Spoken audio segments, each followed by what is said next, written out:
আসসালামু আলাইকুম। Hi guys, আমি একটা কথা মনে করছি, বারবার এই কথাটা বলবো বলবো করে ভাবছি।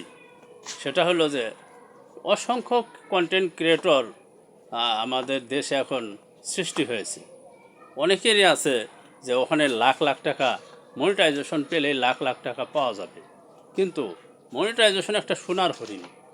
এটা কখন যে ধরা দিবে এটা বলা যাচ্ছে না। এটা এক মাসও হইতে পারে, আবার 5 বছরও হইতে পারে, 3 বছরও হইতে পারে।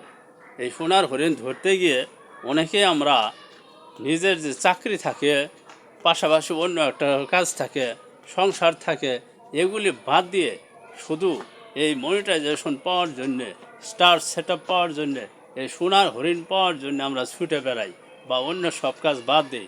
কেউ কেউ চাকরিও ছেড়ে দেয়। তাহলে দেখা যায় কোনো সময় হয়তো পাইতে দেরি হলো, এতে তার অন্য উপার্জনের যে সোর্সগুলি আছে সে সোর্সগুলি সে যদি পরিত্যাগ করে থাকে তাহলে তার অনেক ক্ষতি হতে পারে। কারণ মনিটাইজেশন পাইতে হয়তো দেরি হলো, কিন্তু সে একটা ছোটোখাটো চাকরি করে জীবিকা নির্বাহ করতেছিল, সেই জীবিকা নির্বাহটা তার অনেক বন্ধ হয়ে যেতে পারে। এই জন্য আমার মনে হয় আমরা যারা এই কাজটা করতেছি, ফেসবুকে যারা পেজে বা ইউটিউবে কাজ করি, তারা পাশাপাশি যে ছোটোখাটো আর্নিং সোর্স আছে সেই সোর্সগুলো আমরা বন্ধ না করি। কারণ ওটাও চালিয়ে পাশাপাশি এখানেও কন্টেন্ট নির্মাতা হিসাবে আমাদের যথেষ্ট যোগ্যতা তৈরি করতে হবে। আমরা ওটাও করি, এটাও করতে থাকি।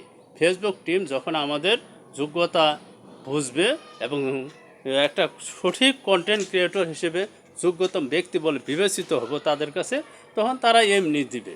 এখানে আমাদের করার কিছু নেই। তাই আমি সবাইকে আহ্বান করব যে ফেসবুকে কাজ করার সাথে সাথে অন্য কাজ যদি বা অন্য কাজের মাধ্যমে যদি আর্নিং সোর্স থাকে তাহলে সেটা চালিয়ে যান, বাদ দিবেন না। ইনশাল্লাহ একদিন না একদিন সফল হতে পারবো। লেগে থাকতে হবে।